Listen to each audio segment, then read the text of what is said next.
Saudações, seja bem-vindo a mais um episódio de Presidência Aberta. Hoje tenho o privilégio de receber comigo Dino Foi, nasceu em Assunj, na província da Zambésia, a 30 de setembro de 1974, é cônsul honorário da República do Cazaquistão em Moçambique, é CEO do El Patron e presidente da Fundação de Caridade Tsi Moçambique, que está a construir 3.000 casas para vítimas de ciclone Idai em Sofala, para além de construir 23 escolas, incluindo a maior escola secundária do país, a Escola Secundária de Mafambice. Em 1985, passa a viver na cidade de Maputo, consecutivamente, estudou nas escolas secundárias da Polana Josina Machel e Francisco Manhanga. Em 2001, parte para o Zimbábue para seguir os seus estudos superiores, onde fez a licenciatura em Administração e Gestão de Empresas. É doutorado em Gestão Aplicada de Empresas em Hong Kong, doutorado em Empreendedorismo e Inovação na França, para além de 3 mestrados especificamente em Administração e Gestão de Empresas em Taiwan, Direito do Comércio Internacional no Reino Unido e Analítica de Dados também no Reino Unido. É casado e pai de 2 filhos. Dino, bem-vindo ao Presidência Aberta. Obrigado. Dino, antes de mais, já falei muito aqui sobre si. O que é que faz concretamente a Fundação Tsi? Ok, a Fundação Tsi é uma fundação global que está em cerca de 136 países. Aqui em Moçambique estamos a funcionar desde 2012. A Fundação Tsi tem 4 pilares. Tem o pilar da solidariedade ou caridade, dependendo de como a gente chama. Tem o pilar da educação, tem o pilar de medicina e tem o pilar de cultura humanística. Nós começamos com o pilar da solidariedade, depois que normalmente quando acontecem desastres naturais nós estamos no terreno. É muito mais fácil porque nesta área o que se precisam são recursos. Muitas vezes meios para a reconstrução das casas destruídas por um ciclone, uma ventania ou então mesmo cheias, mas também outras vezes comida. Então nós fomos fazendo isso ao longo do tempo. E quando veio o ciclone Idai, nós tínhamos medo de sair da nossa zona de conforto, que é o Maputo, onde é a nossa sede, porque nós trabalhamos com voluntários, não tínhamos voluntários suficientes em Sofala, mas nós mudamos-nos para lá, 18 voluntários da Fundação de Caridade simplesmente decidiram sair do Maputo para ir viver na Beira. E quando nós terminamos nosso plano de apoio, decidimos que íamos construir 3.000 casas e 23 escolas. Estamos a fazer, já entregamos 5 escolas, incluindo a Escola Secundária de Mafambice, que é a maior escola de Moçambique, com 58 salas. Mas também, neste momento, estão simultaneamente a serem construídas 13 escolas, incluindo a maior escola primária do país, que vai ser a escola primária do Isto, na Beira. A nível percentual, o vosso plano da Fundação Tsi para a província de Sofala vai a quanto? Vocês prepararam para poder entregar? Nós, quando falamos em números, podemos dizer que já avançamos em mais de 60%. Mas posso lhe dizer em termos claros o que é que isso significa. Nós já entregamos 410 casas em Mituxira, que foram entregues na presença de Sua Excelência Presidente Filipe Jacinto Nyusi. Já entregamos no distrito de Nhamatanda, especificamente no centro de Ndenja, cerca de 127 casas. Já entregamos no distrito também de Nhamatanda, mas no centro de Cura, mais ou menos 69 casas. Neste momento estamos na segunda ronda da escolha dos futuros empreiteiros para a construção das 2.067 casas que vão ser construídas no distrito do Buzi, especificamente em Guarabara. Exatamente. Vamos falar agora um bocadinho sobre a sociedade moçambicana. Qual é a avaliação que faz atualmente da sociedade moçambicana em termos de valores? Identifica-se o atual estágio da sociedade moçambicana? Quais são os valores que ainda preservamos e o que é que acha que foi que perdemos? Não há como não se identificar com a sociedade moçambicana, afinal de contas, nós somos moçambicanos. Agora, é preciso reconhecer que ao longo do tempo os valores foram se perdendo. Aqui, possivelmente, a pergunta é: será que os valores foram se perdendo ou os valores não estavam lá? O que foi acontecendo ao longo do tempo é enriquecimento ilícito, foi o fosso entre o pobre e o rico foi se aumentando, as pessoas estão preocupadas com futilidades, questões mesmo tacanhas, as pessoas não estão preocupadas em ajudar um ao outro, em olhar para princípios. Não estamos até um Estado laico, não precisamos necessariamente avançar para uma situação de radicalismo. Eu penso que nós nunca vamos ter isso em Moçambique, mas é preciso frisar que há alguns valores que nós devíamos conseguir ter de volta. No nosso caso concreto, falo da nossa fundação, nós temos um trabalho muito grande. Nós trabalhamos, para além da educação formal, nós queremos a educação do caráter, o caráter das crianças. Neste momento que eu falo consigo, nós mandamos há cerca de 3 semanas 15 crianças para a Ásia, que vão se formar por 4 anos, e nós esperamos que essas crianças, quando voltarem a Moçambique, não só tragam uma licenciatura, mas também tenham uma visão diferente sobre as coisas, sobre como podemos ajudar o próximo e coisas que nós fomos perdendo ao longo do tempo. Todo mundo quer material, todo mundo quer um Range Rover, quer uma casa da sua Shield tipo 6, mas quando tu olhas para a cidade, as pessoas estão ali a pedir comida, as pessoas não têm, tem gente a apanhar lixo para comer. Então, nós temos que mudar. Como é que foram selecionadas essas crianças que foram para a Ásia? Qual foi o critério de escolha e onde foram levadas? De uma determinada região do país? Sim, nós levamos 4 crianças, 2 em Mituxira e em Matanda e 2 em Mafambice. Daqui do Maputo saíram 11 crianças. Nós estamos a trabalhar com instituições que estão aqui de ensino médio técnico também. Temos uma boa relação com o Instituto Comercial de Maputo, que dá-nos listas. Já circulamos os nossos requisitos nas escolas que estão aqui em Moçambique, aqui em Maputo. Muitas vezes são crianças que já tinham terminado o ano anterior. Então, este ano entram para a universidade. Então, nós tivemos uma escolha de cerca de 173 crianças, e dessas 173 nós conseguimos tirar as 15 e já foram. Exatamente. Dino, acha que é a altura de começarmos a pensar em criar um Ministério da Família, com base naquilo que estávamos aqui a dizer? E olha que a maior parte dos meus entrevistados aqui do programa diz que estamos geralmente com crise de valores em Moçambique. Sim. Acha que precisamos disto? Eu não sei, eu não acredito. Não vai mudar. Eu não acredito muito nesta coisa de as coisas simplesmente funcionarem quando tem um ministério. Nós temos um ministério da mulher, criança e alguma outra coisa. Os ministérios mudam muito os nomes, cada vez que entra um presidente mudam de nome, que não há uma consistência como tal. Então eu penso que é aqui onde deveria estar esta educação, deveria estar baseada neste Ministério, especificamente olhando também para o Instituto de Ação Social. O Instituto de Ação Social não devia ser só uma instituição que dá uma ficha para o pobre ir lá receber algum dinheiro ou um tipo de bem. Devia ser uma coisa mais abrangente, mas isto carece ainda de algum estudo. E eu sou contra os estudos, porque muitas vezes a gente estuda as coisas, mas depois não há implementação. Há coisas que são implementadas rapidamente, sem necessariamente irmos ao estudo. Mas às vezes é preciso ir lá ao fundo e tentar perceber, mas afinal de contas, o que é que se passa? Por quê? Porque a gente vê as pessoas na estrada. Eu trabalho aqui no Comachacan e eu vejo as pessoas estão a sofrer. Mas aqui, se tu fizeres uma avaliação errada, vai descobrir que, afinal de contas, a pobreza daquela pessoa é tão má, mas tão má, que gostava mesmo de alguém que pudesse lhe tirar da sua cabana para vir cá para fora apanhar sol. Ou então alguém que pudesse levar-lhe para o posto médico e por aí fora. Então, há ações simples da comunidade que tem um grande impacto, até sem precisar de um ministério. Não é trazer um ministério, depois tens o Mercedes para o ministro, o Mercedes para o vice-ministro, tens uma estrutura.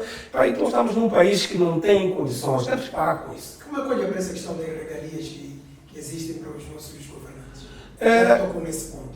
eu penso que São ponto. exageradas? São exageradas até algum ponto. Eu penso que essa é uma coisa que deveria ser vista ou revista, pelo menos. Eu defendo um sistema, obviamente, aquilo que eu costumo dizer, a voz do povo não chega ao céu, mas eu defendo um sistema em que o Estado deveria pagar muito bem aos ministros, aos chefes. A partir dali ele teria que comprar o carro dele, nem que fosse com o Estado como a pessoa que vai garantir o empréstimo bancário. Ele tem que comprar o seu carro. Para mim, eu tenho dito uma coisa: um ministro que não tem um carro, não tem casa própria, nem deve estar no Conselho de Ministros. Vamos chegar lá, acredito eu. Vamos falar agora sobre um ponto que tem a ver, como disse, estamos a falar primeiro sobre a sociedade. Fala-se de um elevado número de divórcios nos dias de hoje na cidade de Maputo. Na semana passada foi apresentada uma estatística segundo a qual 3 em cada 5 casais divorciavam-se por semana. Por semana, em Maputo. O que é que acha que está a falhar? Está a falhar tudo. É como também o fenômeno dos AVCs. Sabe que nós estamos a ter neste país um número muito grande de AVCs. Consta-me que são miúdos que estão a tomar estimulantes sexuais. Há uma teoria também que está relacionada com as vacinas que tivemos na altura da Covid.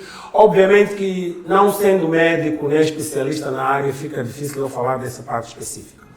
Os casamentos têm exatamente a ver com esta falha de valores.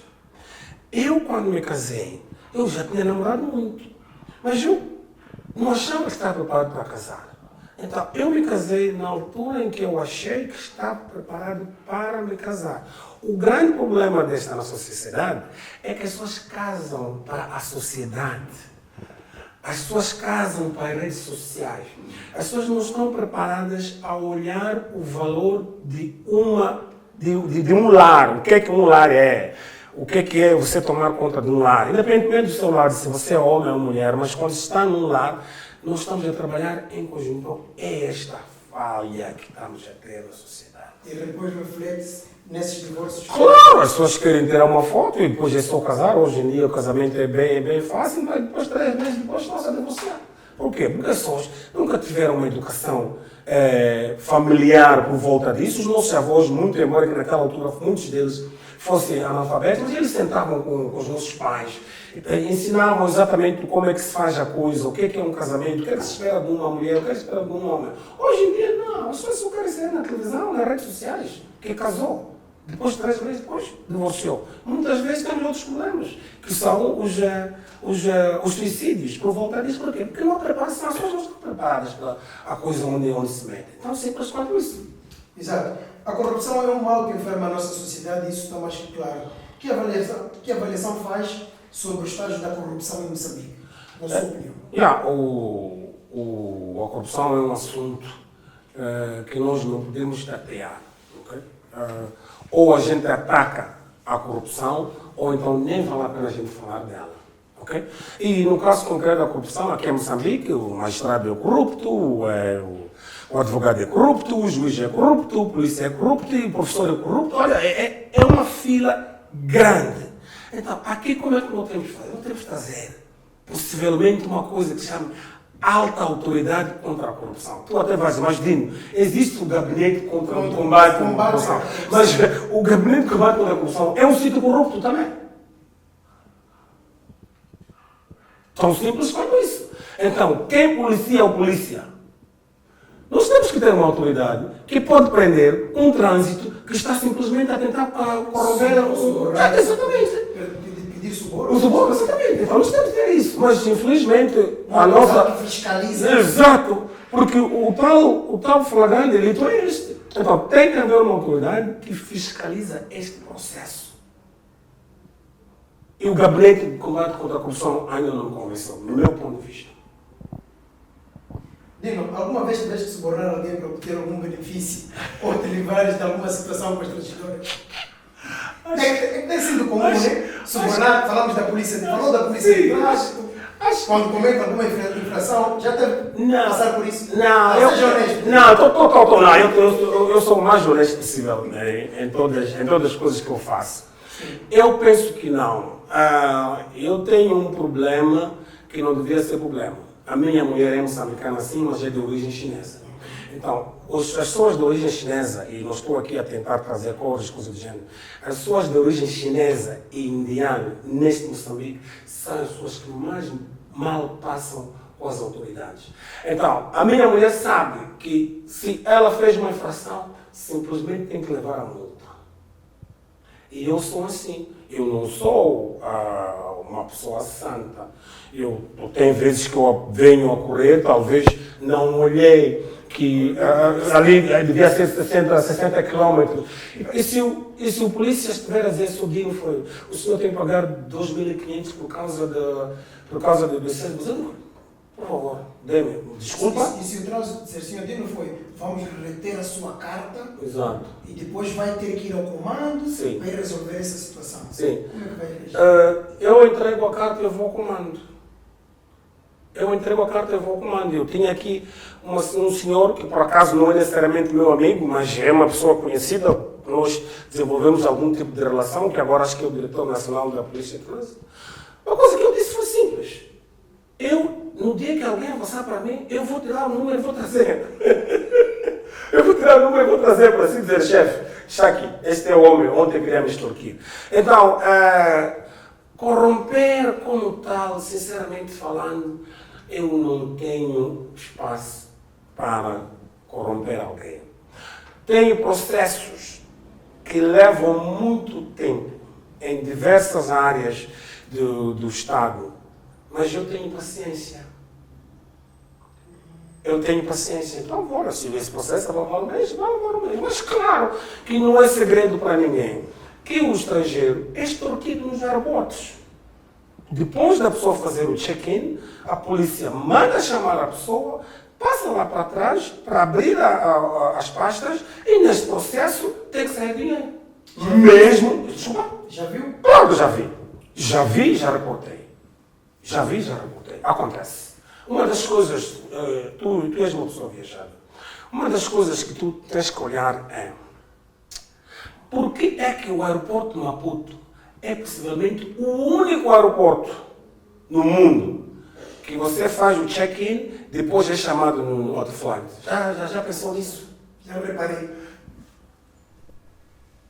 É o quê? Quer dizer que aquele aeroporto é o aeroporto mais fino? Não.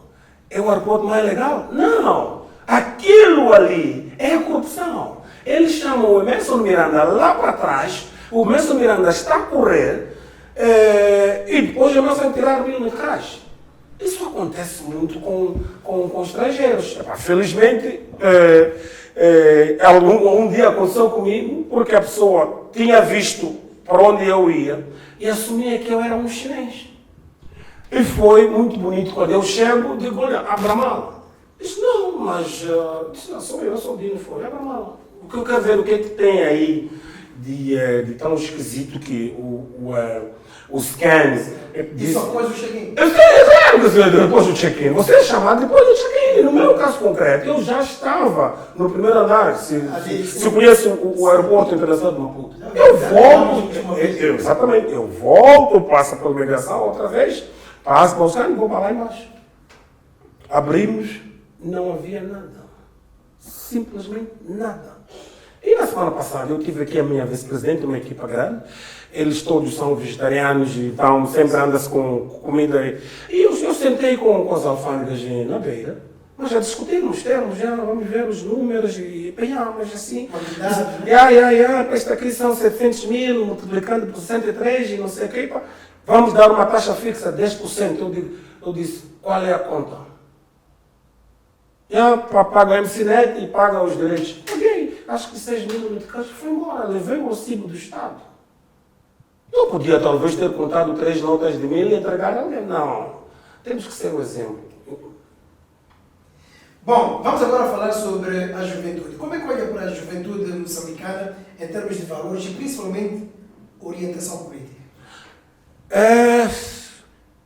Isto tudo está interconectado. Exato. Uma das coisas que eu respeito muito a nossa unidade, falo da nossa fundação, a nossa unidade da área da educação, é que nós queremos educar as crianças desde lá embaixo até lá em cima. É preciso acreditar que nós já estamos corrompidos, ok? Mas se tu pegas uma criança e a educas com valores morais, há uma grande possibilidade desta criança, quando ficar jovem, já está moldada e quando chega à nossa idade, também sabe o que é o certo e o que é o errado. O que acontece com a nossa juventude? A nossa juventude quer se enganar. A nossa juventude olha para o Miranda, talvez o Miranda tenha uma casa na Somachilde e ele também quer uma casa na Somachilde. Como é que você vai conseguir? Quer dizer, nem respeita o facto do Miranda ter trabalhado nos últimos 15 anos para edificar esta casa, mas ele quer esta casa também. Então, para isso, há de entrar em esquemas ilícitos, há de roubar, há de matar, há de vender estupefacientes e até há de raptar, se for o caso. Por quê? Porque ele precisa de ser visto na sociedade como uma pessoa que se engou. Então, isto aqui não é algo que a gente vai separar. Não! Crianças, jovens e velhos, temos que estar a falar a mesma língua. Tão simples quanto isso. Dino, conhece alguns jovens que, por acaso, não trabalham, mas gostarias de ter a trabalharem contigo pela sua postura ou por serem exemplos nesta mesma sociedade? Eu até tenho trabalhado com alguns, dependendo daquilo que é a existência em termos de vagas, se é que assim posso dizer. No caso concreto da Fundação, nós somos voluntários, nós trabalhamos como voluntários, mas quando aparecem questões técnicas, é preciso localizar profissionais da área, não necessariamente como funcionários da Fundação, mas que tenham uma troca, de fazer um serviço e ganhar algum dinheiro. Eu tenho problema com isso. E isto é o que me faz com que eu só tenha um sócio na área empresarial. Eu só tenho um sócio na área empresarial, eu não tenho sócios. Por quê? Porque a minha maneira de fazer as coisas é completamente diferente da larga maioria. Não estou a tentar ser especial. Então, para nós não lutarmos, tu ficas lá, eu fico aqui. Havemos de sentar para tomar um chá, mas não vamos ser sócios. Este é o meu princípio. Tudo bem. Dino, juventude boa, juventude de Moçambique, consegue identificar alguns jovens. E se tivesse a oportunidade de sugerir nomes de jovens para fazer parte do elenco, por exemplo, do governo. Estamos a discutir esta questão já há alguns dias. Há aqui uma questão muito interessante, Miranda. Nem todos precisamos de estar no governo para as coisas funcionarem neste país. Exato. É preciso lembrar que Moçambique tem 30 milhões de habitantes. Exato. E penso que no governo, em termos de ministérios, se chegam a 40, seria um exagero. Então a questão é como localizar dentro deste Moçambique de 30 milhões estes 40 que vão ser alguns ministros, outros vice-ministros e por aí fora. Eu penso que aqui nós temos que separar as coisas. Vamos a isso. Mais do que nomes para liderar ministérios, nós estamos a precisar de nomes de jovens que são exemplo. Jovens que já fizeram. Jovens que estão a fazer. Agora, se tu vieres para mim e dizeres que não, é que aquele camarada é do Comitê Central, ele levanta mais o braço, eu vou dizer, desculpa, não tem nada a ver comigo. Mas eu posso ir ali pegar uma pessoa, tens um Linneu, por exemplo. O Linneu avançou para uma área muito específica, que é a área da saúde. Estás a perceber? Mas isso não quer dizer que o Linneu quer ficar ministro da saúde, por exemplo, ou ministro de alguma coisa. Não. O Linneu disse para ele próprio e pessoalmente para a sua família que, olha, eu quero se ingrar nesta área das coisas como se fazem. Está a perceber? Tu tens um Tânia Cabreira, que eu sou muito suspeito, porque o Tânia Cabreira é meu amigo. O Tânia Cabreira tem algumas empresas, é uma pessoa íntegra, e ontem formou, acho que 30 crianças que vieram de Manjacase para a área de gestão, empreendedorismo e por aí fora. Então, são pessoas que estão a fazer. O que nós precisamos É não é de gente especial, nós precisamos de gente que está a sujar as mãos todos os dias. Veja essa questão, Dino, não é só mesmo, agora você um comentário. É porque foste escolhido aqui há dias, acho que sabes. Não. Ainda não, vais ver aí. Foste um dos nomes que alguém mencionou aqui, um dos meus convidados. Mas bom, vamos lá, Dino, consideras-te uma pessoa influente? Influente eu não sei, porque aqui ainda precisa de alguma definição. Não pelas abordagens que tem nas redes sociais, pela postura que tem nas redes sociais, pelas pessoas que seguem tudo aquilo que diz nas redes sociais, considera-se uma pessoa influente? É verdade, eu penso que influente é Guizel, influente como chama a minha amiga? Eu penso que esses são os influentes. E depende mais tem mais a ver com a maneira como nós queremos estar na sociedade. Eu até sou uma pessoa exposta, como diz uma amiga minha, mas eu tenho uma vida social intensa, muito intensa. E isto muitas vezes me põe numa situação de eu dizer que, olha, é isto que eu quero. É por isso que eu não me acho uma figura pública, não espero um dia ser, sei lá o que é lá para frente, porque a minha vida é... Mas se surge um pedido do outro partido, que tem que cumprir uma missão. Está bem, mas às vezes missão nega-se. É capaz de negar? É possível. Não vamos trabalhar, tem que vamos trabalhar, vai fazer. É possível. Eu digo-lhe porquê. Isto volta àquele nosso debate lá atrás. Sim. Nem todos temos aspirações políticas. Dino, aqui não estou a falar da sua expectativa. Estou a dizer de uma missão que tem que cumprir. Estou a perceber. Pelo teu país. Estou a perceber. E faz todo sentido o que estás a dizer. Mas a questão aqui talvez eu traga uma lista de 6 pessoas. Dizer, chefe, eu tenho mais 6 pessoas que estão melhor posicionadas que eu. Talvez. O que é que eu estou aqui? Estou a tentar criar um debate com você. O que eu estou a tentar dizer aqui é muito simples. E volta para ali onde nós estávamos. Nem todos queremos ser políticos. Eu posso, possivelmente, estar a assessorar numa coisa e tu estás a fazer a coisa, tu dares o peito às balas e tu seres uma pessoa extremamente eloquente no que diz, eloquente no que faz. A ser assessor do próximo presidente da República.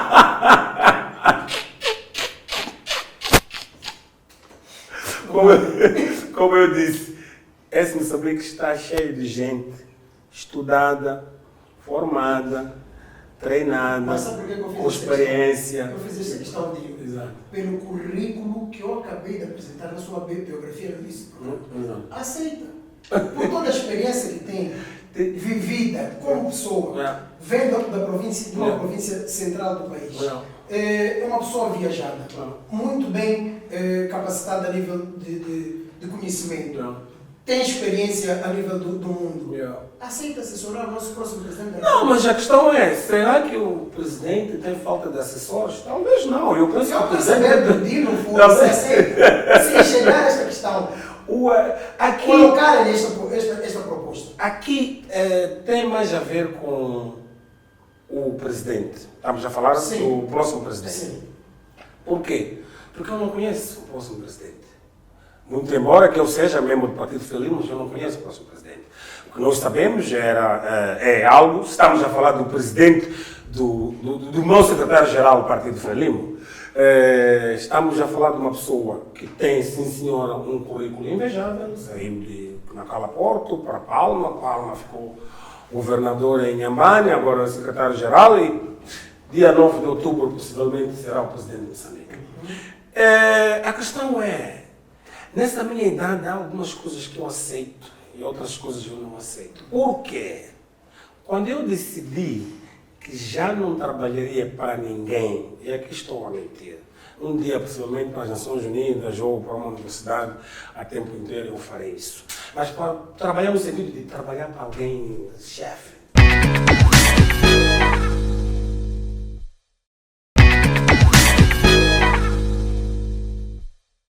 Confia no nosso sistema de saúde. Confio. O que acontece aqui é que os nossos médicos até tentam, mas os nossos médicos não têm equipamento. Ok? Então, consequentemente, não estão preparados para atender as necessidades dos cidadãos. Exatamente. Mas para piorar, como você sabe, quer queiramos, quer não, os médicos estão em greve. Então, não basta só nós termos, talvez, 2.400 médicos, que é uma coisa pesada para um país grande como o nosso, mas nós temos médicos que não têm equipamento e não estão a ter as vantagens que eles queriam, que seja salário, que seja bônus ou uma outra coisa qualquer. Então, claro que o sistema de saúde não está bom. Tem feito tratamentos em Moçambique, a nível de saúde? Eu faço tratamento em Moçambique a nível de saúde, sim, é verdade. Mas quando viajo, tiver que ver alguma coisa, mas eu estou sempre aqui nas clínicas, no Hospital Central, e faço, minha família fazemos. Tudo bem, Dino, eu vou pedir que isto até que é a base aqui deste nosso programa, é soluções. O que é que acha que pode ser feito para mudar este calvário no Sistema Nacional de Saúde moçambicano? Eu vou dar uma expressão que eu gosto muito do secretário-geral do Partido Frelimo, em que ele diz assim: não se pode fazer nos últimos 50 anos a mesma coisa e esperar resultados diferentes. Tão simples quanto isso. Você sabe que se juntar uma cor amarela e cor vermelha, possivelmente há de sair cor de laranja. Ok? De cada vez que você fizer isso, vai sair cor de laranja. Não há de haver outra coisa. Não há de ver nenhuma outra cor. Agora, se você quer uma outra cor, você tem que mudar isso. O que quer dizer que o próximo governo, o próximo presidente, terá que trazer medidas de choque. Não estou a falar de medidas draconianas, não sou uma democracia, mas medidas de choque que cortem aquele passado de 50 anos, quando nós vamos cometendo erros e mais erros, para que este Moçambique dê um salto qualitativo daqui para frente. Essa resolve o problema. Não tens como. Cortar. Não tens como. Não tens como. É corrupto, saiu. Se a lei permite amarrar por 4 anos, que seja. Tão simples quanto isso. Nós não podemos estar aqui sempre a massagear o sistema, enquanto que os irmãos saíram todos daqui, estão em Dubai, estão nos Estados Unidos, estão em Portugal. Por quê? Porque foram raptados. Qual é o mal que essas pessoas fizeram? Simplesmente tentaram fazer dinheiro e melhorar as suas vidas. Tens um amigo que já sofreu. O meu melhor amigo foi raptado e já não está no país. Já não vive aqui. Qual é a tua opinião em relação ao combate aos raptos em Moçambique? Primeiro podes olhar para o problema em si. Sim. Tipo, fazer uma contextualização a nível da origem, os motivos e o que é que alimenta isso e depois trazer uma possível solução. Os raptos, como o assunto do Cabo Delgado, surgiram por causa da letargia do nosso sistema. Se você se recordar muito bem, em 2017, às 3 horas, havia gente com chinelos a invadir uma esquadra no cima da praia. De lá, aqueles ficaram garimpeiros, ficaram traficantes, ficaram terroristas, ficaram também, em algum momento, até insurgentes. Os mesmos. Os mesmos. Eles foram ganhando o estatuto. A questão é, o que é ser insurgente? Um insurgente é alguém de dentro. Eu, na minha casa, é de insurgir contra ti. Eu, em Moçambique, é de me insurgir contra o sistema. A questão é, esses insurgentes vieram de onde?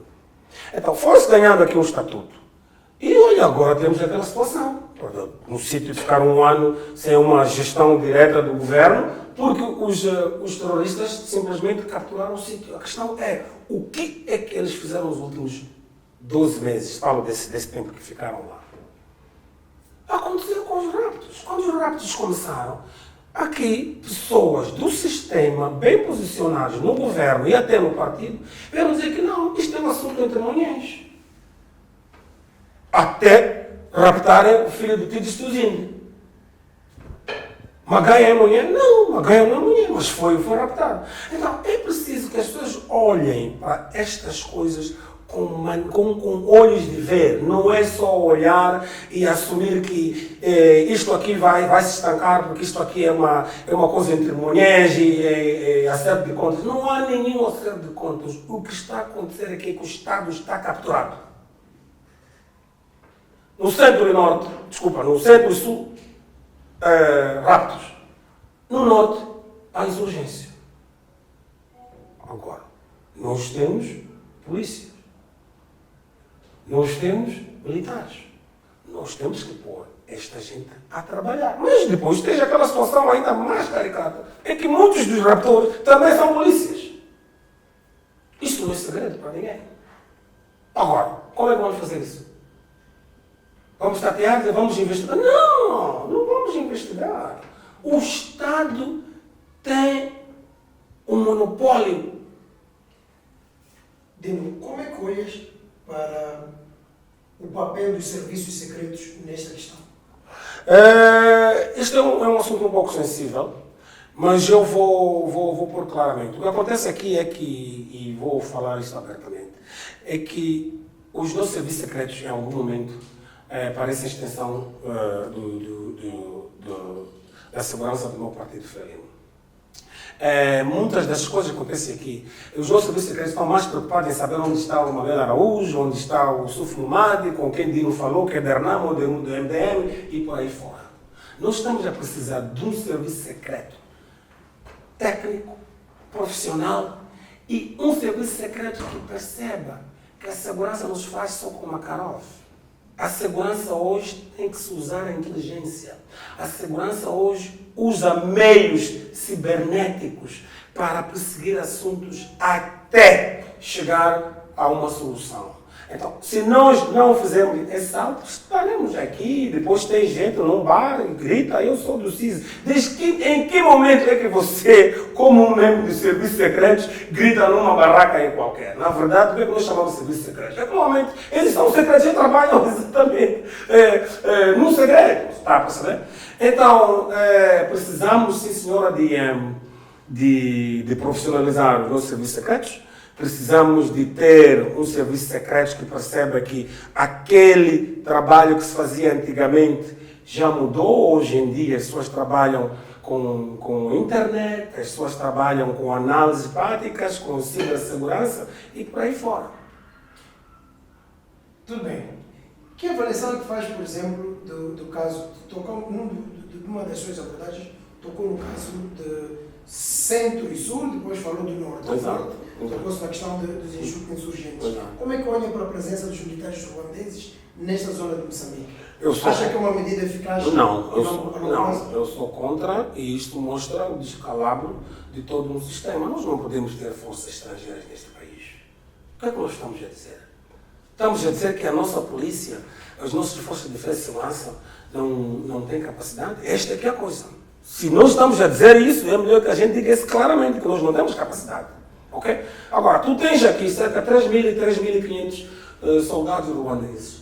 Esta gente, quando é que vai sair? Alguém sabe? Há uma meta que eles foram dados? Não, nós tivemos aqueles qualquer coisa que andava aqui com gazelas a disparar. Como você está com um helicóptero lá em cima, está a disparar para os insurgentes lá embaixo. Isso é o que significa. Você nem sequer tem uma estratégia para tal. Então, acho que nós não devíamos ter soldados de nenhum país nesse país. Como é que explica, vamos falar agora sobre a economia do nosso país, como é que explica quase, próximo ano fazemos 50 anos de independência no país, o país continua a ser um dos mais pobres do mundo e a pobreza tem aumentado nos últimos 10 anos no nosso país? Talvez um dos grandes problemas nesse processo todo é que muitos dados são manipulados. Nós não somos necessariamente uma economia em franco desenvolvimento, como se diz, porque o carvão foi ao descalabro, o gás é aquele que não aconteceu, está assim a acontecer com o Coral Sul via aquela plataforma que está no mar, mas não está ainda a dar aquele ímpeto que se queria.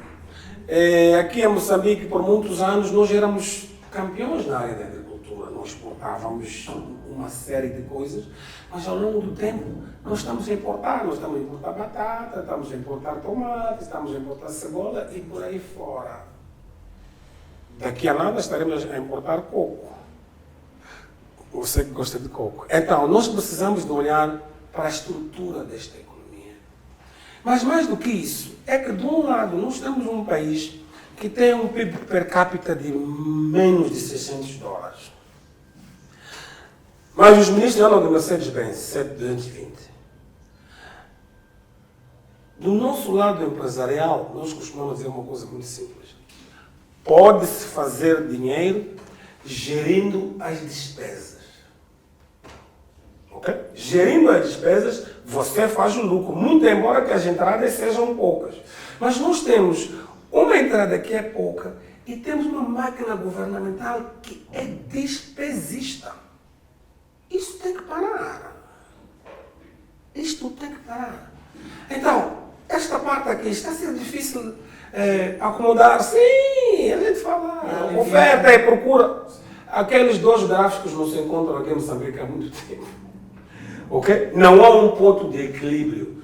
Por isso, quando hoje aparece alguém a dizer não, a nossa inflação é 3,7, mas quando você vai olhar para o ritmo dos preços, uma coisa estava a 1.200 no mês passado, este mês está a 1.400. Tu não precisas ser economia para perceber isso. Isso é um rascunho básico de matemática básica. Tu estás a olhar para uma situação de quase 20%. Então, estes números nós precisamos de esmiuçar e depois olhar para onde é que nós estamos a pôr o dinheiro. O dinheiro está a ser investido, está a ser reinvestido, ou o dinheiro está lá simplesmente para acomodar a máquina despesista do governo. Acha que esse é o aliviar o governo desses luxos, dessas regalias, pode também fazer a diferença na economia do país? Pode. E até alguém pode dizer, talvez não pode. A questão é, vamos lá experimentar primeiro. Dino, em 2023 o governo aprovou um plano de reconstrução econômica, onde uma das medidas adotadas foi a abolição de visto para 29 países, como forma de estimular o crescimento no setor do turismo. Acha que é disso que o turismo precisa para crescer em Moçambique? Não, não é não. E sobre esta, eu tenho alguns pontos, porque também eu sou vice-presidente da CTA para a área de cooperação internacional. Então é um pacote que foi discutido por muito tempo dentro daquilo que é a nossa agremiação dos empresários. Mas agora, Emerson, é assim. Moçambique tem um problema grave. É que Moçambique só tem potencial. O que nós temos é potencial. Temos potencial para gás, temos potencial para ouro, temos potencial para turismo, temos potencial para rubis, temos potencial para tudo. Mas não está-se a sair do potencial para a implementação.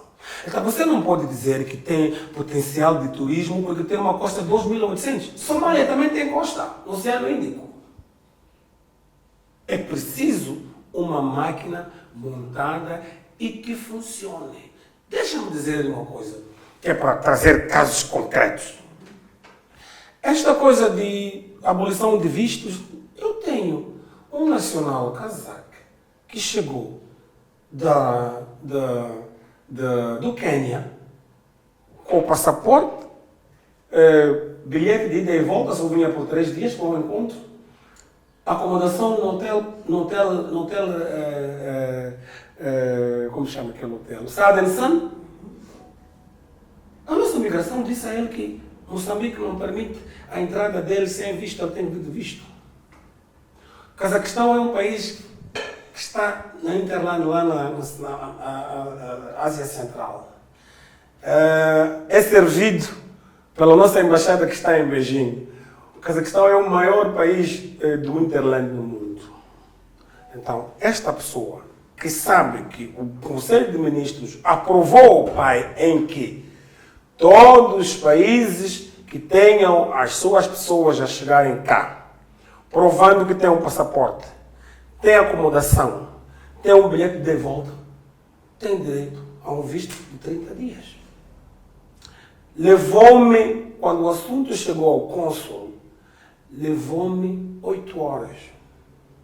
O homem não tinha comido nada, não tinha bebido nada. Só depois disso é que entrou. Mas vou ainda mais longe. Nós estamos a namorar uma amiga que tem uns contactos nos Emirados Árabes Unidos. E nós estamos, venha ver um pouco o que está aqui, para depois vermos se há alguma maneira de nós fazermos algum negócio, pelo menos entre os dois países. A amiga chega aqui com um visto autorizado pela nossa embaixada em Abu Dhabi e não estava a deixar passar. Então, aqui há um remar contra a corrente, ok? O discurso político é muito bonito, mas a prática não é. Nós temos 29 países nesta lista do PAI, temos 29 países que não estão isentos de visto. Digo uma coisa, se quiser, manda chamar a ministra do Turismo, para ela fazer antes e depois. Não houve nenhum salto qualitativo neste processo todo. Para esta... Exatamente. Por quê? Porque isto não é só uma questão de abolir os vistos ou ter os vistos na fronteira. Não, senhores. Tu tens que respeitar o cidadão estrangeiro. A pessoa, quando chega ali no Ressam Garcia, a passar por aqui, olha lá, as pessoas com matrícula estrangeira são simplesmente arrastadas para o mato e depois para tirar algum. Isso acontece também no aeroporto. Então, parece que os políticos dizem uma coisa, mas os implementadores estão a dizer outra coisa. Então, temos que parar. Não é só trazer medidas, é a implementação dessas medidas. Em que está dado? Eu posso dar um caso concreto. Nós baixamos o IVA de 17 para 16. Alguém já olhou isso, o que é que isso significou? Nada. Então, algumas medidas são paliativas. Temos que parar com isso. Dino, trocou aqui numa questão da agricultura que eu queria buscar, para voltarmos aqui a falar. Já várias vezes eu ouvi nas suas redes sociais que precisa de se industrializar, que a aposta na agricultura está a falhar. Já várias vezes escreveu sobre isso nas suas redes sociais. O que é que está a faltar para um plano de industrialização a sério no nosso país? E qual é o segredo para a industrialização do nosso país? Aqui em Moçambique, nós temos muitos clichês. E o primeiro deles é esse que diz que a agricultura é para desenvolvimento. Eu não acredito nisto. Não estou a dizer que as pessoas que cunharam esta frase erraram. É que a agricultura nunca será base de desenvolvimento se a tua agricultura é feita de cabo curto. Não é possível. Isso é minha mãe, lá em Namacata, num espaço de meio hectare. A agricultura que é base de desenvolvimento é uma agricultura mecanizada. É uma agricultura em extensão. É uma agricultura focada, é uma agricultura para exportação, depois de fazer um processo de processamento para a pleonasmo. O que acontece aqui é muito simples. É que, se nós olharmos para um caso que eu posso dar sobre mim, os meus negócios são claros, não tenho nada a esconder. Nós fazíamos o gergelim em Sofala. Fazíamos a comercialização, fazíamos a indução do mercado via as famílias e também fazíamos a produção na nossa própria fábrica. Aquele gergelim, nós só fazíamos a limpeza no final do dia para exportar para a China. Não acontecia mais nenhum tipo de processamento. Por quê? Porque eu, como um agricultor pequeno, o que eu consigo é aquilo. Os países, como a China, os Estados Unidos, a França, eles subsidiam a agricultura para que esta agricultura, na verdade, os seus produtos cheguem ao mundo. Agora, tu tens tomate a apodrecer em mágoa, não tem mercado, não tem transporte. Quando a gente tira o gergelim de Buzi, chegando à beira, já é mais caro que o gergelim mandado da Etiópia chegando à China. A questão é, onde é que você vai competir? Depois aparecem, agora trouxeram outro clichê, lavagem de dinheiro, branqueamento de capitais. Não! O mundo mostra quanto é que custa uma tonelada de gergelim. Então, em função disso, é que as autoridades nem precisam de procuradoria, coisa assim. É a agricultura que vai saber que não, isso aqui custa X. Tão simples quanto isso. Então, é uma série de coisas que deve ser feita para que não se espere a mistura do amarelo e o vermelho dar outra cor que não seja laranja. Tudo bem, mas não me disse aqui o que é que podia ser feito concretamente. Muitas vezes as pessoas pensam que tem uma varinha mágica, okay? Mas não é por aí. É que se nós formos olhar, aquilo que eu dizia que a minha mãe tem meio hectare, se nós formos olhar bem a agricultura, o que existe nesse país é gente que tem muita terra, mas que não faz nada dessa terra. Possivelmente à espera de um estrangeiro que os possa dar uma entrada e ficar um sócio free carry, pelo menos a coisa que tem é a terra. As políticas devem estar lá que condizam o processo da industrialização da agricultura. Esta industrialização há de ir de mãos dadas com a indústria. Aquele ministério que nós dizemos, Ministério da Indústria e Comércio, tem que estar de mãos dadas com o Ministério da Agricultura. Hoje é Desenvolvimento Rural, amanhã não sei o que será, mas eu gosto de olhar para o Ministério da Indústria e o Ministério da Agricultura. Então, estas duas instituições devem ir de mãos atadas. Por quê? Porque esta aqui produz, depois esta aqui processa. Então, estas duas, para nós termos uma agricultura sã, uma agricultura virada para robusta, virada para a exportação, estas duas instituições devem estar juntas. Não pode haver paralelismo. Não. É a favor da união desses dois. Exato. Não a união como um ministério, mas falo no sentido de estarem juntos, a falar a mesma língua. A dizer que, olha, o teu milho, para nós colocarmos no Zimbábue, um exemplo só, teremos que processar segundo isto. Ou o feijão boer, sim senhora, temos que mandar para a Índia, sim, mas vai passar por este processamento e por aí fora.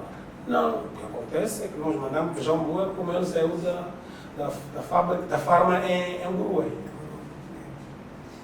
Tudo bem. Dino, acha que a aposta no gás natural pode tirar o país da pobreza? De forma rara. Uma das maiores riquezas que por aqui dita, né?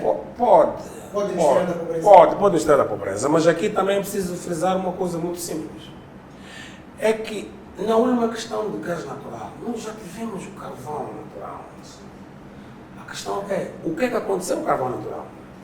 Rivasdale pagou 20 bilhões, o Rio Tinto pagou 20 bilhões a Rivasdale, depois o Rio Tinto vendeu a 50 milhões à SVL, a SVL vendeu não sei a quanto ao grupo Jindal e por aí fora.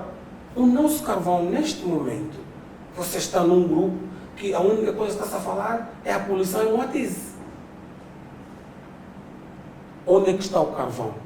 O tal famoso Eldorado. Não está lá. Então, no caso concreto do gás, também é a mesma coisa. Tanzânia tem gás natural. Sim.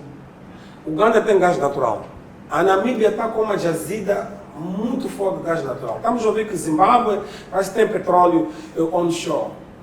Então, o que você tem é potencial. Se você quer sair do potencial, tem que trazer medidas conducentes para que este gás natural beneficie ao seu povo. Aqui o grande problema começa nos próprios contratos. Nós não temos acesso aos contratos. Nós sabemos o que é que essa gente discute nos contratos destas concessões. Então, quando fala-se por aí que, olha, desde que a coisa começou, parece que estamos só com cerca de 100 e qualquer coisa milhões de dólares, minha questão é, mesmo? Não precisamos de ser muito... mas alguma coisa não está bem. Nós temos uma ENH, se não estou em erro, que acho que só tem 10% sobre o gás de Rovuma. Opa, senhores, quando é que nós vamos mudar isso? Vamos pegar nos contratos e refazer. Porque, de contrário, nós estaremos, sim senhor, a fazer a exploração do gás natural, mas o país pobre. Isso acontece aqui. Angola nunca movimentou-se. Angola, o gás natural, o petróleo, só alimentou uma elite. Na Nigéria também, eu estive na Nigéria. Na Nigéria, prédios têm geradores. Mas a Nigéria é o maior produtor de gás natural, por aqui assim. Então, como é que vamos fazer isso? Então, é preciso trazer medidas arrojadas, não só para agradar nem o Ocidente, não só para agradar os eleitores, mas temos que trazer medidas arrojadas para que este país dê um salto qualitativo. Esta é a presidência aberta.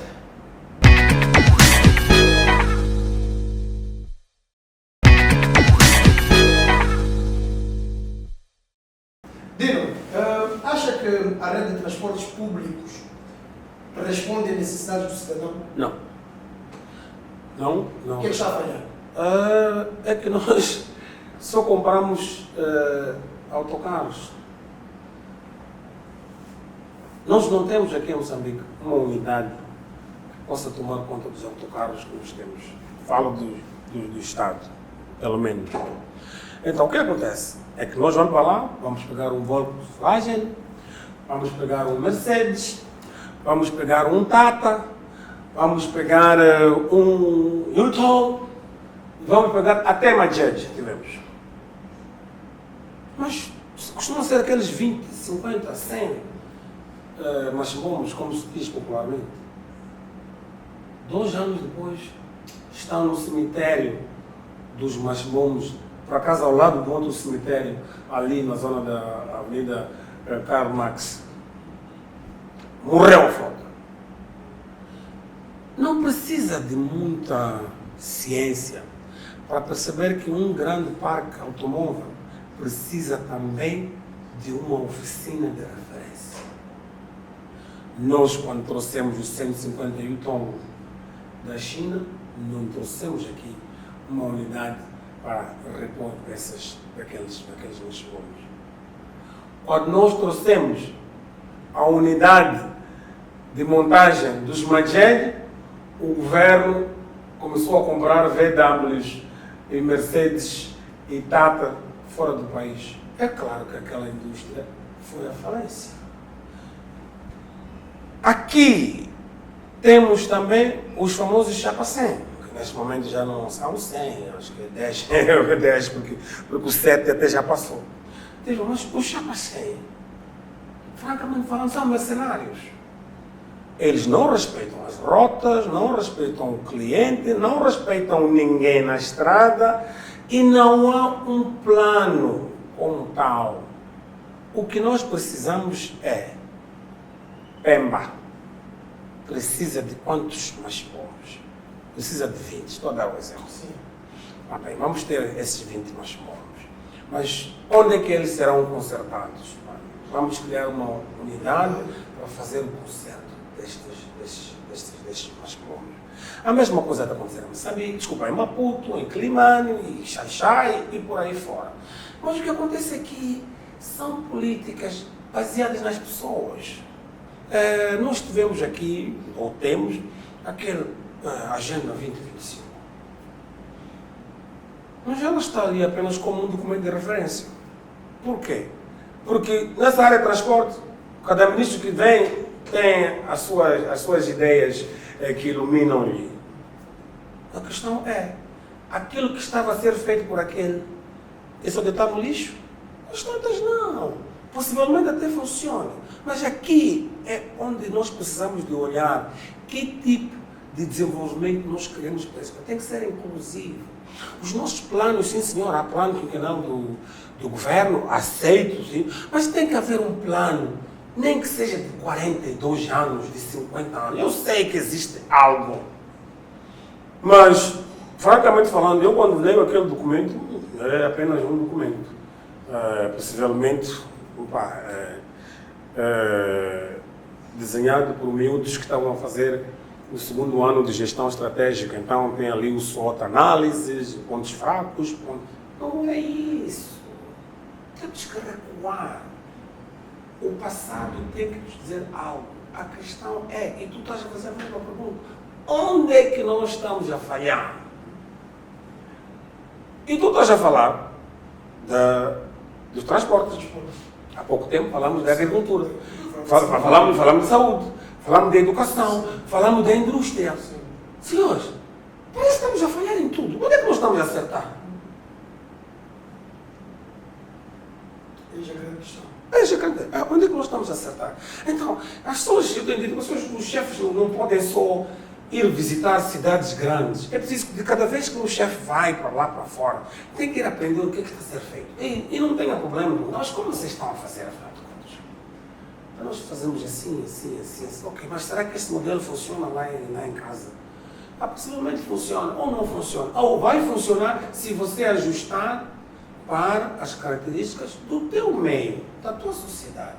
Então, no final do dia, a pessoa que vem aí vai ter muito trabalho, porque há muita coisa errada nesse país. Dino, acha que, por exemplo, uma das coisas que foi muito discutida aqui nos últimos tempos foi a questão da existência ou não do metro em Moçambique. Acha que isso poderia minimizar o problema do transporte? Não, e é utopia. Exato. Eu vou lhe dizer algo, talvez é a primeira vez que eu falo em canal aberto. Quando veio a ideia do metro de superfície, Sim. eu fiz uma viagem para a Malásia, para tentar perceber. Muitas vezes, nesta vida, é importante que o teu debate seja com fatos. Exato. Então, eu olhava para a situação do metro de superfície de Maputo. Acho que para Marraquém são 19 km, não estou em erro, acho que para Matola era 24, uma coisa assim. A coisa que nós chegamos à conclusão é que aquele metro ia nos custar 2,1 bilhões de dólares americanos. Se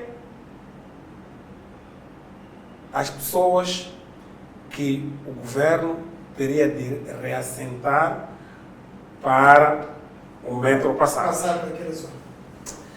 E este número, quando bem olhado, até pode não ser uma grande coisa.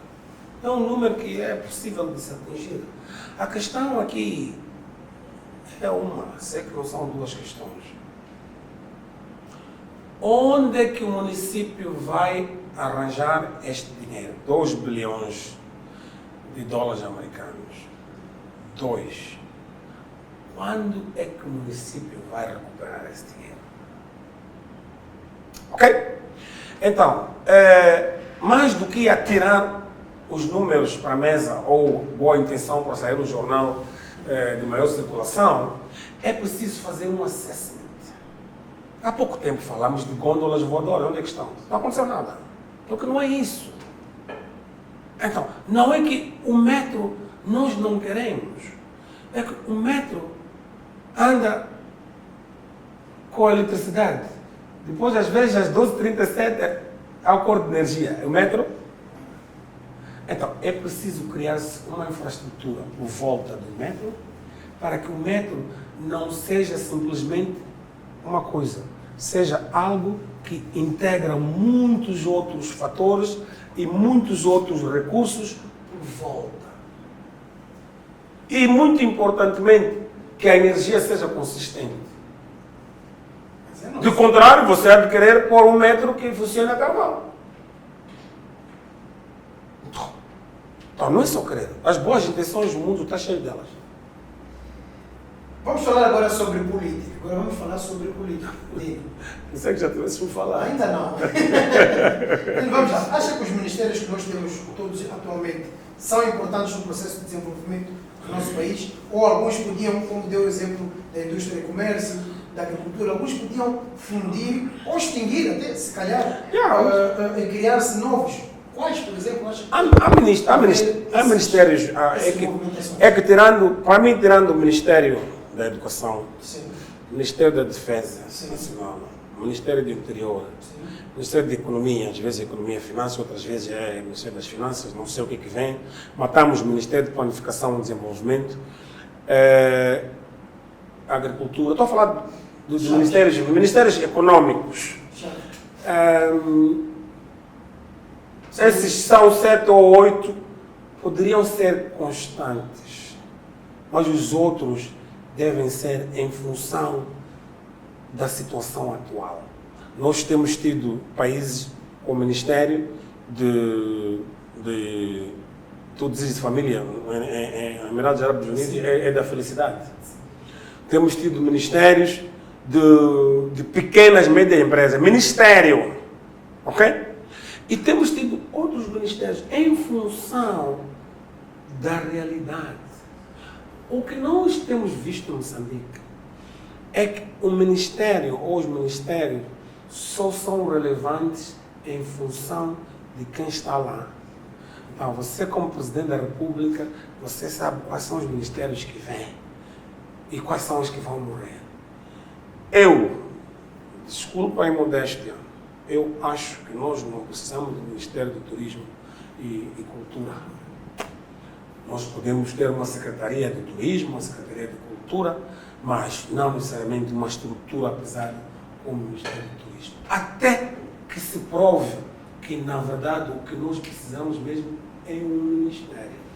Como é que você tem um Ministério da Cultura que, quando você compra aqueles piscalequedanas que vendem ali no FEIMA, o polícia no aeroporto não quer deixar passar porque ele quer um documento emitido pelo Ministério da Cultura para você levar para fora do país? Coisas básicas. São coisas básicas, Emerson.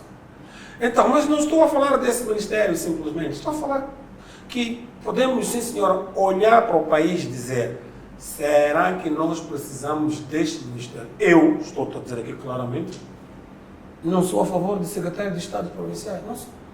Na minha próxima questão, Não sou. como é que olha para as figuras dos secretários de Estado Não sou. provinciais Não sou. e para as figuras dos Não vice-ministros? sou. Eu até tenho amigos que são vice-ministros, mas eles sabem que eu acho que a figura do vice-ministro devia desaparecer. Porque se tu tens um ministro que é um político e tens um secretário permanente que é um administrativo, qual é o papel do vice-ministro? E não é uma questão pessoal. Então, se nós vamos olhar para a racionalização dos nossos recursos, é importante que nós façamos isso de uma maneira despida de qualquer tipo de preconceito. Nós temos que fazer isso de uma maneira clara. Que o foco é este.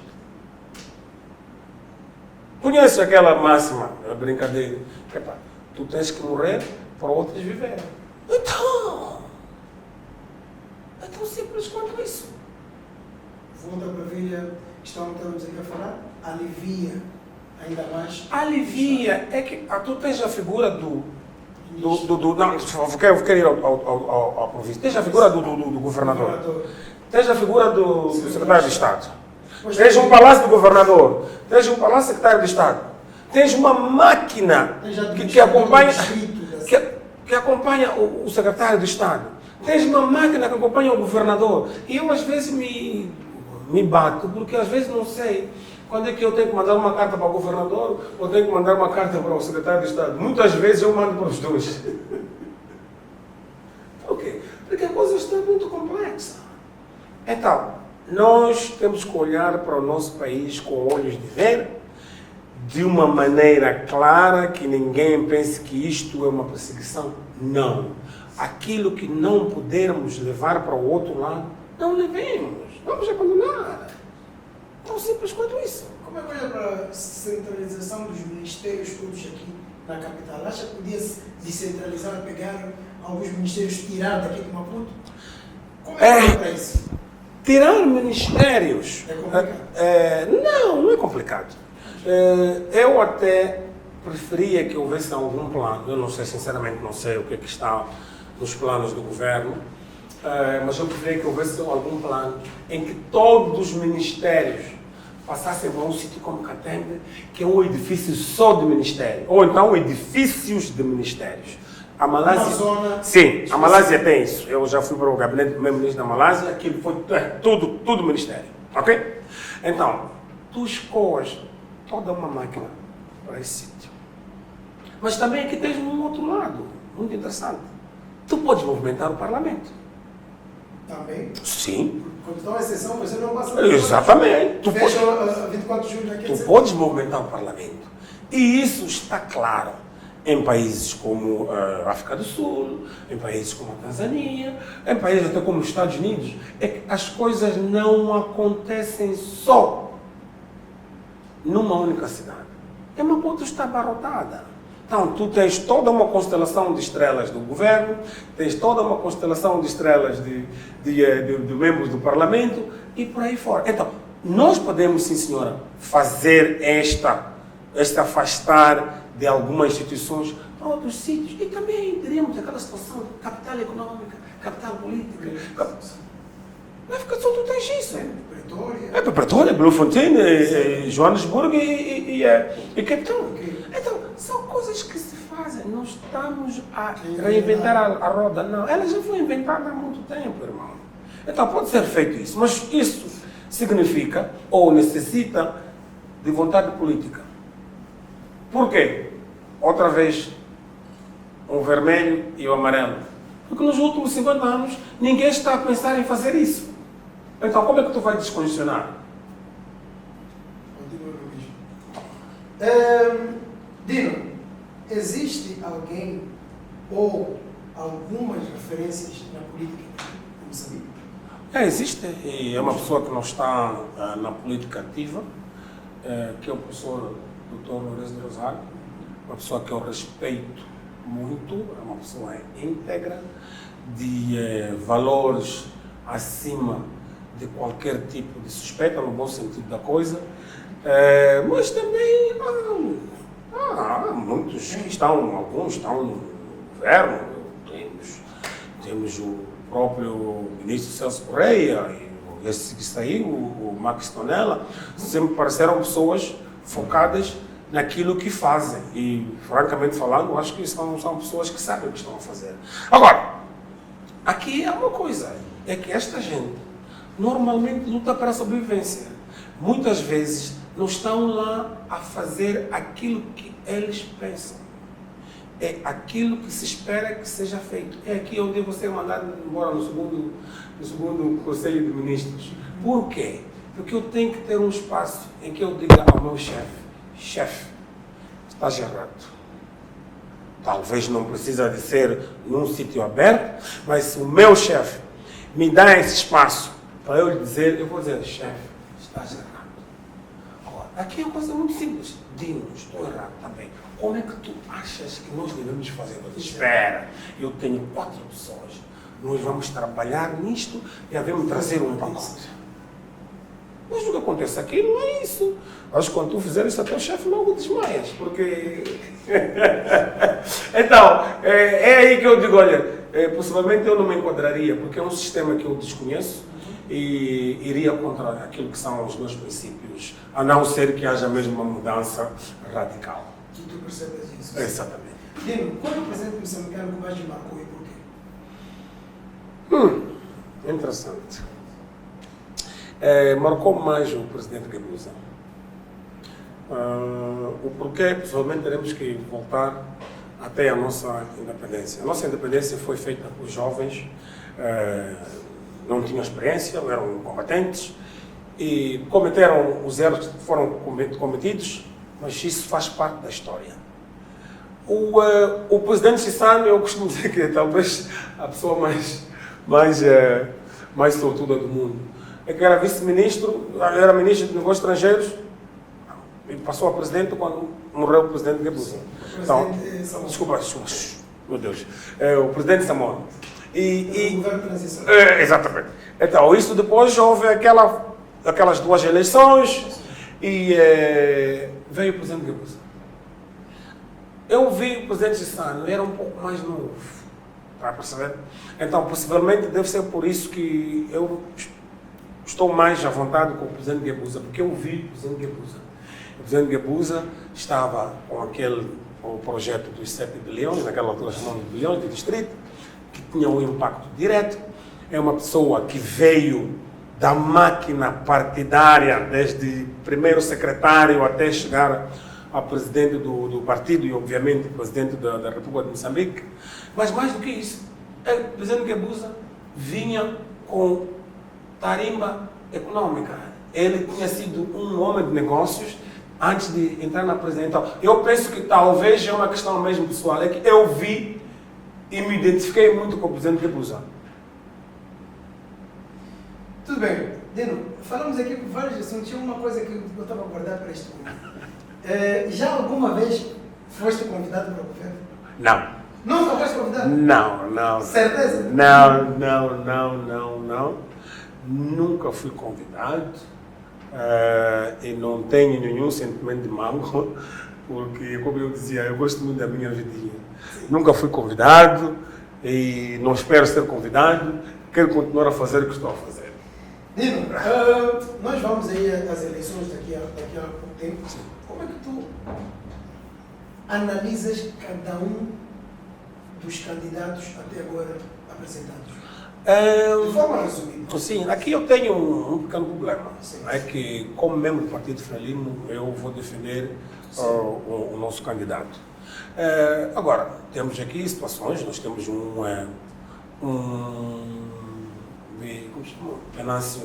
Venâncio Mondlane, que tem uma grande expressão por aqui assim, mas eu sou um homem do mato. Eu trabalho no distrito e muitas vezes as pessoas fazem confusão entre Maputo e Moçambique. Mais do que isso, as pessoas ainda fazem mais confusão por causa das redes sociais. O grosso do moçambicano não tem redes sociais. Eu gosto de porque nem sabe escrever e ler. Então, estas coisas são mais trabalhadas a um certo nível. Ele tem algum espaço de manobra, diferentemente de, por exemplo, um Ossuf Momad. O Ossuf Momad penso que deveria ter largado o poder para que entrassem pessoas mais novas, novo sangue. Uma das coisas que eu ando muito excitado esses dias é que até o presidente é mais novo, o presidente do Partido Frelimo é mais novo que eu, o secretário-geral é mais novo do que eu. Então isso significa o quê? Significa que está a haver um sangue novo. E o sangue novo traz muitas ideias, traz muitas aspirações. E é aí que eu acho que no dia 9 de outubro as pessoas deveriam ir votar maciçamente para cada um dos seus candidatos ou cada um dos seus partidos. O que tem acontecido é que muita gente fica sentada, não vai votar e depois reclama os próximos 5 anos. Dino, falou de 3 candidatos, não falou do candidato do MDM. Não, foi mesmo esquecimento. O MDM é um partido provinciano. A expressão do MDM está muito concentrada em Sofala e em algum momento até esteve na Zambésia. Eu penso que ao longo do tempo, principalmente com a morte do presidente Zimango, o anterior, é que perdeu-se alguma faísca dentro do partido. Não estou a questionar a liderança que existe ali. Eu tenho uma boa relação com o presidente Zimango, tenho uma boa relação com o presidente do município de Sofala, da Beira, e falamos. Eu sou um daqueles membros do Partido Frelimo que, por ser júnior, posso me facilmente engrenar com as pessoas de outros partidos. Então, não há muito, ninguém pode me bater. Dino, pequenino, nem conta. Então, eu tenho uma boa relação com estas pessoas. Mas penso que este ano será o teste da atual liderança do MDM.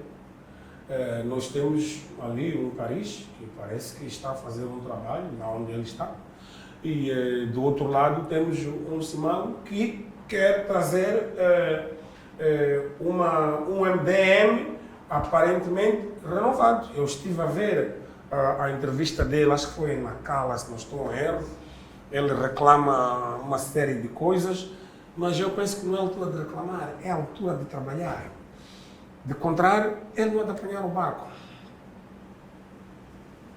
Isto vai se concentrar entre Gestão e Venâncio Nuno. Dino, muito obrigado. Obrigado. Foi a presidência aberta. Até uma próxima oportunidade. No próximo episódio. Pode fazer uma análise dos presidentes que já governaram Moçambique? Eu acho que o Samora Machel foi o melhor líder que tivemos. Chissano foi um diplomata, a quem eu tenho muito gosto, já foi uma grande referência. O Armando Guebuza, o presidente Guebuza, que eu considero o melhor presidente do país a nível de infraestruturas até hoje. E o presidente Inhossa, pronto, eu prefiro não comentar, os reis falam por si.